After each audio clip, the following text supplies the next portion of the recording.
वल्क़लमि वमा यस्तूरून। नाज़रीन अस्सलामु अलैकुम वरहमतुल्लाहि वबरकातुहू। सीधी बात की ताज़ा तरीन खबरों में आपका इस्तकबाल है। आइए सबसे पहले आज की सुर्खियों पर नजर करते हैं।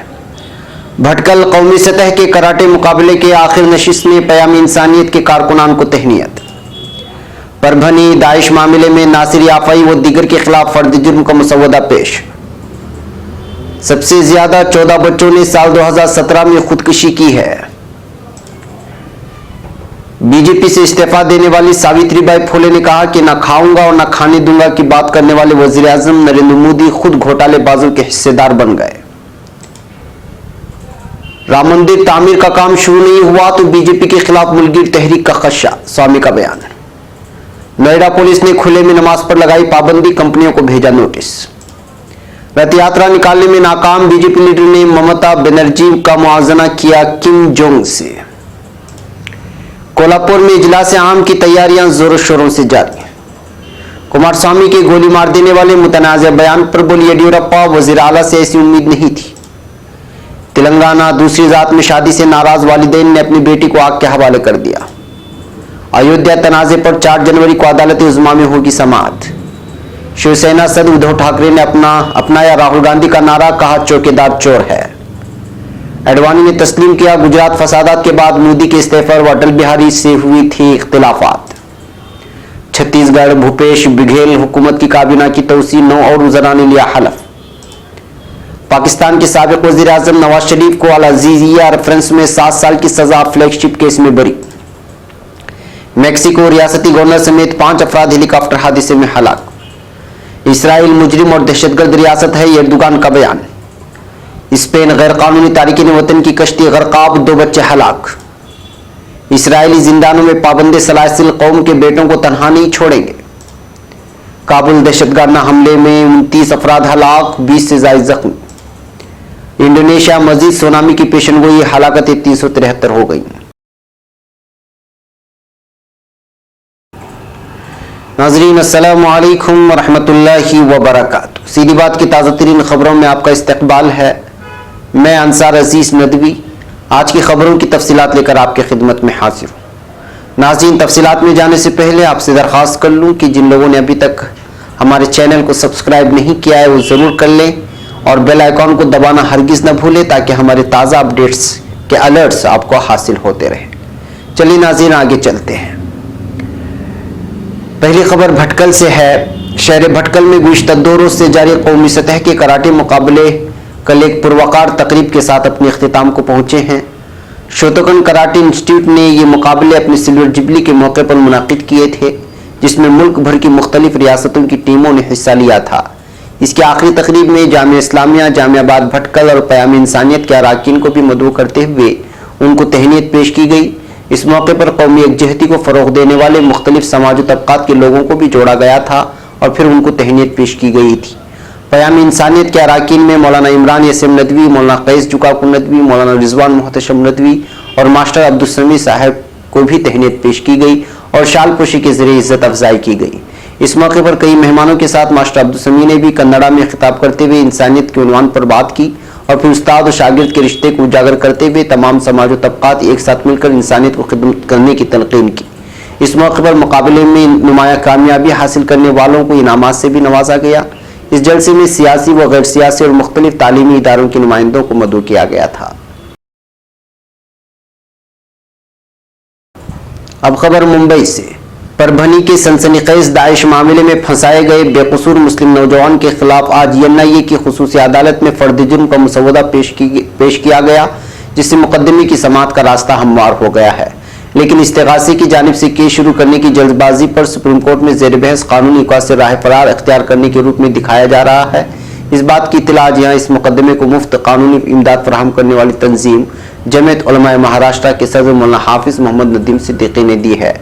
मज़ीद तफसीलात देते हुए उन्होंने कहा कि फर्द जुर्म यूएपीए के सेक्शन 13, 16, 18, 18B, 20, 38, 39 और धमाकाखेज मादा कानून की दफा 456 के तहत फर्द जुर्म आयद करना तय पाया गया है, जिस पर 3 जनवरी 2019 को बहस मुतय्यन की गई है।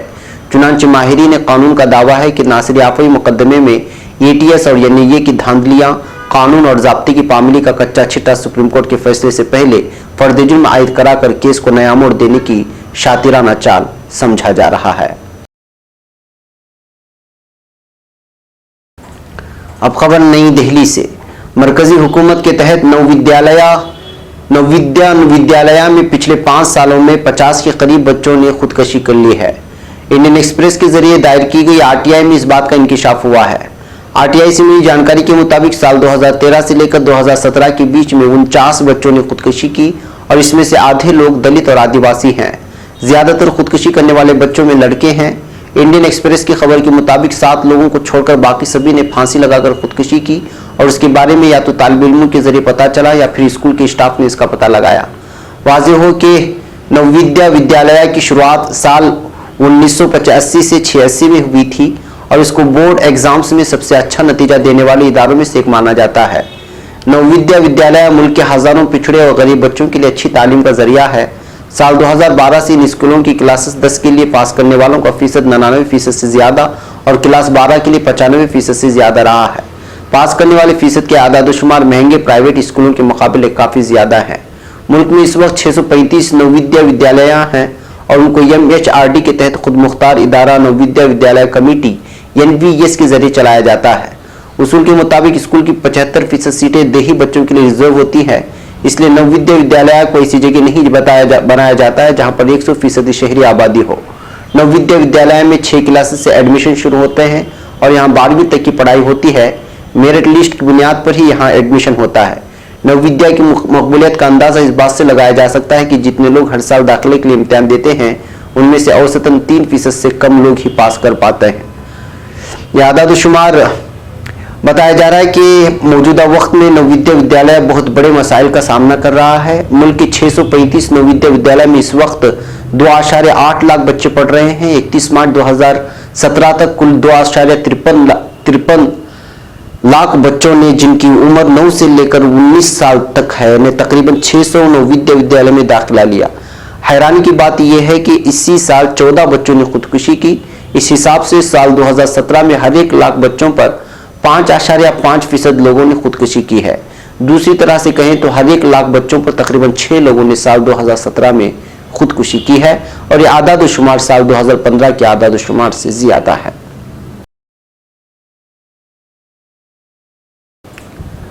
नाज़रीन, एक खबर में जाने से पहले आपको बता दूं कि आज की प्राइम टाइम भी शाये हो चुकी है, जो नाबीना हुफ़ाज़ किराम के एक मदरसे के सिलसिले में तफसीलात बयान की गई हैं। इस प्राइम टाइम को आप लोगों को देखना चाहिए और दूसरों को भी दिखाना चाहिए, उसको भी आप लोग जरूर देखें। बहरकैफ अब खबर नई दिल्ली से। बीजेपी से इस्तीफा देने के बाद बहराइच से MP सावित्रीबाई फुले ने एक बार फिर बीजेपी पर हमला बोला है। लखनऊ के रमाबाई अंबेडकर मैदान में हुई एक रैली में उन्होंने कहा कि मुल्क को बीजेपी नहीं बल्कि RSS चला रहा है। उन्होंने इल्जाम लगाया कि उनको लोकसभा में अपने मन की बात कहने की इजाजत नहीं मिलती थी।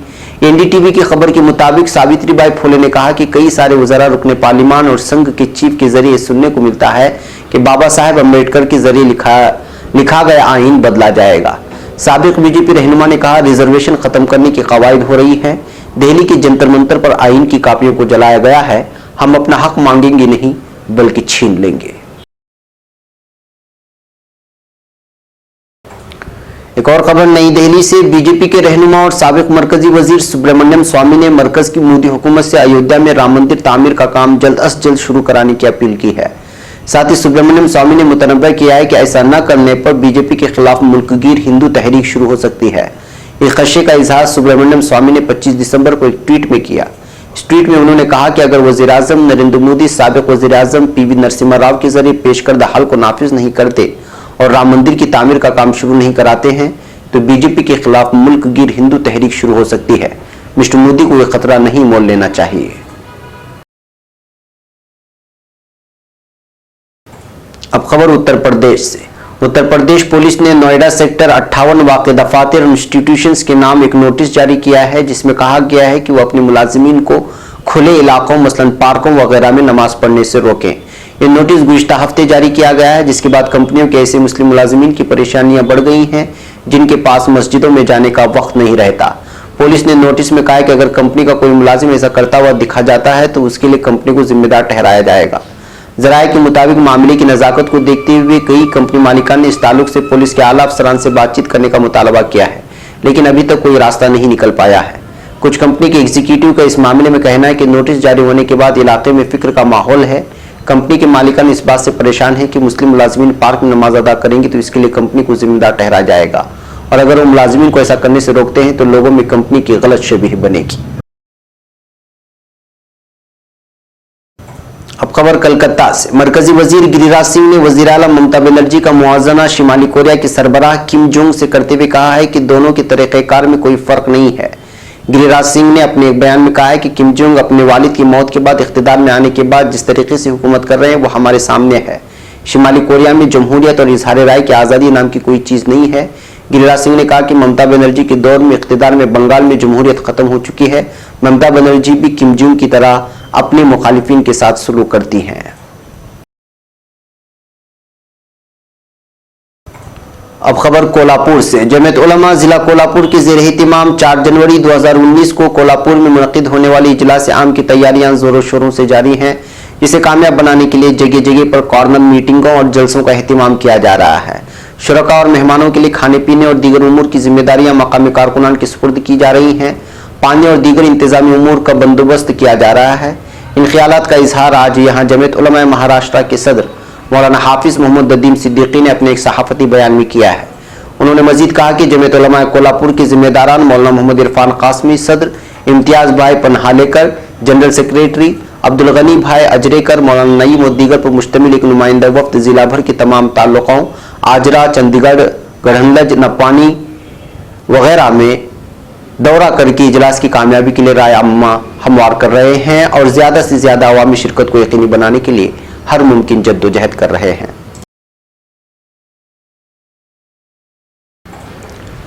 अब खबर बेंगलुरु से। कर्नाटक के वजीर आला एच डी कुमारस्वामी ने अपने मुतनाज़ बयान की वजह से मुश्किलों में घिरते नजर आ रहे हैं। कर्नाटक के साबिक वजीर आला BS येडियुरप्पा ने कुमारस्वामी की सख्त तनकीद करते हुए कहा कि वजीर आला से ऐसे मुतनाज़ बयान की उम्मीद नहीं थी। येडियुरप्पा ने कहा कि वजीर आला ऐसे बयान देंगे, इनसे ऐसी उम्मीद नहीं थी। अगर वो ऐसा कहेंगे तो कर्नाटक के कानून इंतजाम की सूरत हाल का क्या होगा। ये गैर जिम्मेदाराना बयान है। आपको बता दें कि कर्नाटक के वजीर आला एच डी कुमारस्वामी का एक वीडियो सोशल मीडिया पर वायरल हो रहा है, जिसमें वो JDS कारकुन के कत्ल के मुल्जिमान को गोली मारने की हिदायत देते नजर आ रहे हैं। हालांकि वीडियो वायरल होने के बाद स्वामी ने सफाई देते हुए कहा कि उन्होंने गुस्से में ये बात कही थी। उन्होंने कहा, मैंने गुस्से में ऐसा कह दिया क्योंकि वहां पहुंचते ही मुझे इस कत्ल की खबर मिली। प्रकाश नाम के शख्स का कत्ल कर दिया गया है। ये फितरी इंसानी रद्द-ए-अमल था, बतौर वज़ीर आला दिया गया हुक्म नहीं था। अब खबर तेलंगाना से। झूठी शान की खातिर कत्ल के मामले में 22 साल खातून तेलंगाना के मेंचिरेल जिले में मुश्तबा हालत में मरी हुई मिली है। खातून ने दूसरी कम्युनिटी के शख्स से शादी की थी। पुलिस ने इतवार को यह जानकारी दी है। अनुराधा और लक्ष्मण एक ही गांव के रहने वाले हैं। दोनों एक दूसरे से शादी करना चाहते थे, लेकिन अनुराधा के घर वालों को यह मंजूर नहीं था। एक सीनियर पुलिस अफसर ने बताया कि खातून के शोहर लक्ष्मण ने पुलिस में शिकायत दर्ज कराई है कि उसकी बीवी को उसके वालिदैन सनीचर की रात जबरदस्ती अपने साथ ले गए। मेंचरेल के DSP वेणुगोपाल राव ने बताया, हमारी टीमों ने उसकी तलाश शुरू की और इस दौरान हमें नजदीक के गांव में कुछ इंसानी हड्डियां मिली। हम इसको फॉरेंसिक जांच के लिए ले गए। हम उस वक्त कुछ भी तबसरा करने में अहल नहीं है। जांच में शामिल एक पुलिस अफसर ने बताया कि उन्होंने पूछताछ के लिए अनुराधा के वालिदैन और उसके कुछ रिश्तेदारों को हिरासत में ले लिया है। द न्यूज मिनट के मुताबिक कलाम दिग्गू गांव के रहने वाले लक्ष्मण और अनुराधा ने गुज़िश्ता 3 दिसंबर को हैदराबाद में एक आर्य समाज मंदिर में शादी कर ली थी।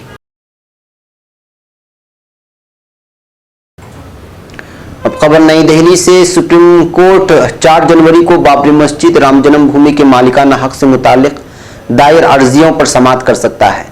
इस मामले को चीफ जस्टिस रंजन गोगोई और जस्टिस SK कौल की बेंच के सामने लिस्ट में शामिल किया गया है। बेंच के इस मामले में समाअत के लिए 3 जजों की बेंच की तश्कील करने का इम्कान है।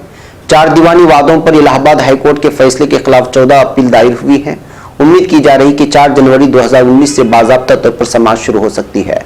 इलाहाबाद हाईकोर्ट ने फैसला सुनाया था कि 2.77 एकड़ जमीन को तीनों फरीक सुन्नी वक्फ बोर्ड, नरमोई अखाड़ा और रामलीला के दरमियान बराबर बराबर तकसीम कर दी जाए। इसी दरमियान मरकजी वजीर प्रकाश जावड़ेकर ने कहा कि मरकजी हुकूमत चाहती है कि राम जन्मभूमि बाबरी मस्जिद मामले में रोजाना समाअत की जाए। अब खबर मुंबई से। शिवसेना सरबराह उद्धव ठाकरे ने पीर की रोज सीनियर इत्तेहादी बीजेपी और वजीर आजम नरेंद्र मोदी पर जबरदस्त हमला करने के लिए चौकीदार चोर है के नारे का इस्तेमाल किया है। हिज़्ब इख्तिलाफ कांग्रेस राफेल सौदे के सिलसिले में वजीर आजम के लिए इस नारे का इस्तेमाल करती रही है। कांग्रेस सदर राहुल गांधी ने फ्रांस के साथ 58,000 करोड़ रुपए के राफेल सौदे और उसमें होने वाली मुबैना बेजाब्तगियों का दावा करने के लिए चौकीदार चोर है का नारा बार बार बोला है और नरेंद्र मोदी पर निशाना साधा है। शोलापुर जिले में एक रैली में ठाकरे ने एक वाकये का जिक्र करते हुए एक अलग सियाक व सबाक में इस नारे का इस्तेमाल किया। अब खबर नई दिल्ली से। गुजरात में फिरकावाराना तशद्दुद के बाद उस वक्त के गुजरात के वजीर आला नरेंद्र मोदी से इस्तीफा मांगने को लेकर उस वक्त के वजीर आजम अटल बिहारी वाजपेयी और senior BJP leader Lalkrishna Advani के दरमियान इख्तिलाफात थे। लालकृष्ण आडवाणी ने अपनी एक ताज़ा किताब में यह बात कही है। लालकृष्ण आडवाणी ने साहित्य अमृत मैगजीन के अटल मेमोरियल ज़मीमे में अपने कॉलम एक कवि हृदयराज नेता, एक शायर दिल सियासतदान में एक कवि हृदय राज नेता, एक शायर दिल सियासतदान में ऐसी दो मिसालें दी हैं जब अटल बिहारी वाजपेयी उनके दरमियान इख्तिलाफात पैदा हुए थे। एक मौजू तबका है जब फरवरी 2002 में गोधरा कार सेवकों से मुंसलिक हादसे के बाद गुजरात में फिरकावाराना फसादात भड़क उठे थे। इस हादसे के सबब मुखालिफ पार्टियों ने नरेंद्र मोदी के इस्तीफे का मुतालबा किया था।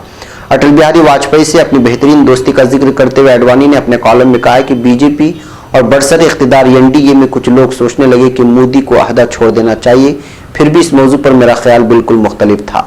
लालकृष्ण आडवाणी ने लिखा है, मेरी राय में मोदी मुजरिम नहीं थे बल्कि वो खुद सियासत के शिकार हो गए थे। अब खबर छत्तीसगढ़ की गवर्नर आनंदीबेन पटेल ने आज यहां भूपेश बघेल हुकूमत के 9 और वज़रा को ओहदे और राजदारी का हलफ दिलाया है। आनंदीबेन पटेल ने पुलिस परेड मैदान में मुनक़िद बावकार तकरीब में रविंद्र चौबे, प्रेमसाय सिंह, मोहम्मद अकबर, कब्बासी लखमा, शिवडहेर डहेरिया, मोहतरमा अनिला भेरिया, जयसिंह अग्रवाल, गुरुद्वार कुमार और उमेश पटेल को वजीर के ओहदे का हलफ दिलाया है।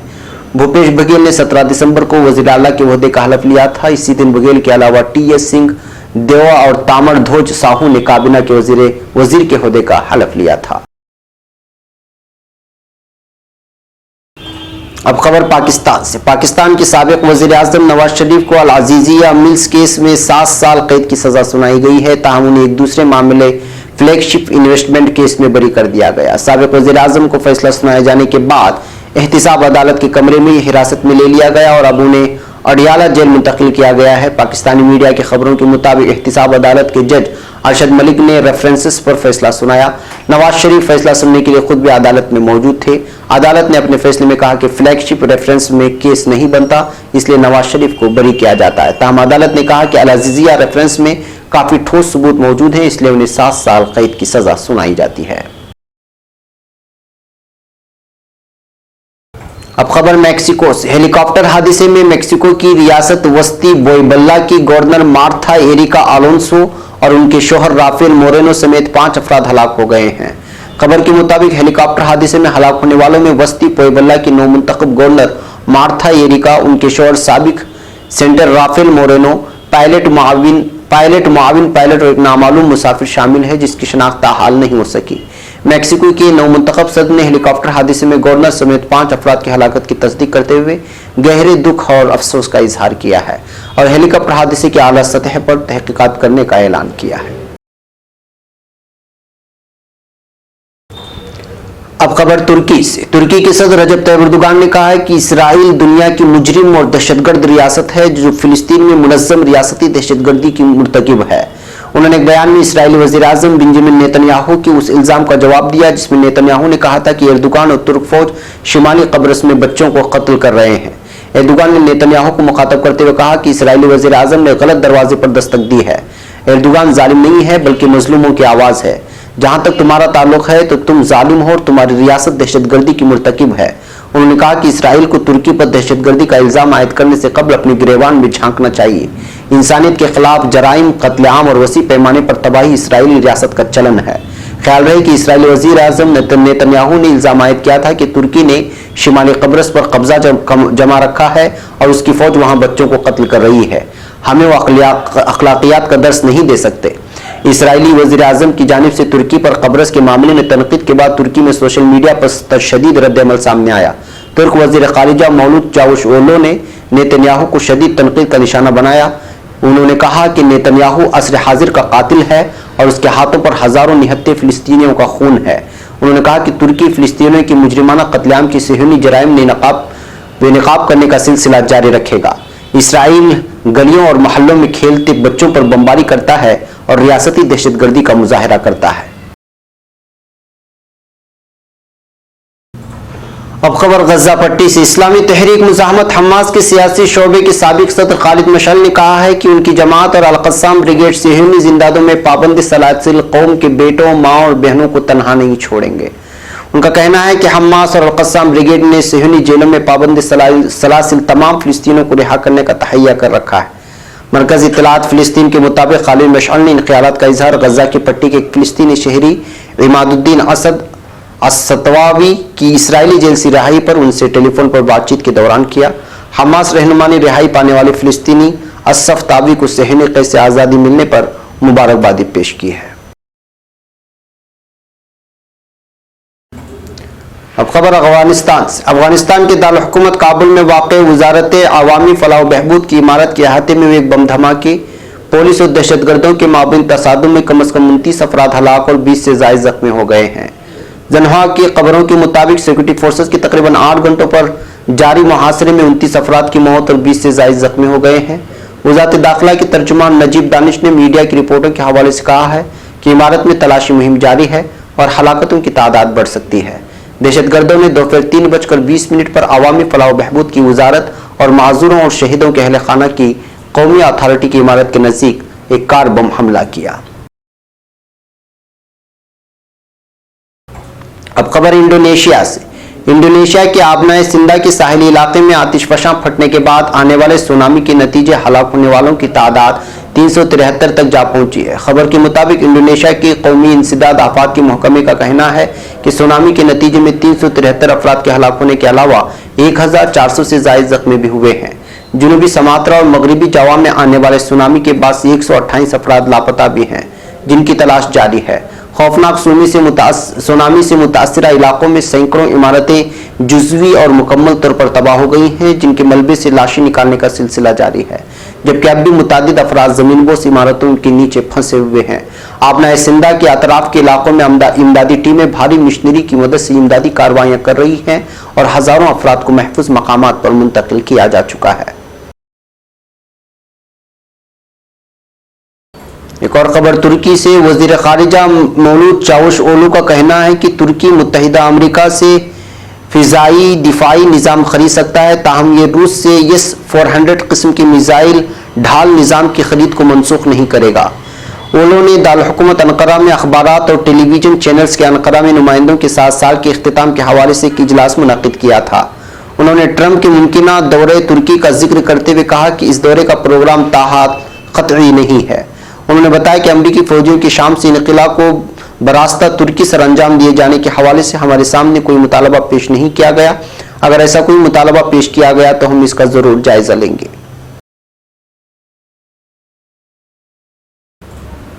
नाज़रीन, ये थी आज की ताज़ा तीन खबरें। अगली ताज़ा तीन खबरों के साथ फिर आपसे मुलाकात होगी। इजाज़त से पहले आपसे अपील कर ले कि जिन लोगों ने हमारे चैनल को सब्सक्राइब नहीं किया है वो ज़रूर करें और हमारे बेल आइकॉन को ज़रूर दबाएं और साथ ही आज के प्राइम टाइम को भी ज़रूर देखें। हम यहाँ पर इजाज़त दें। अस्सलामु अलैकुम रहमतुल्लाहि व बरकातुहू।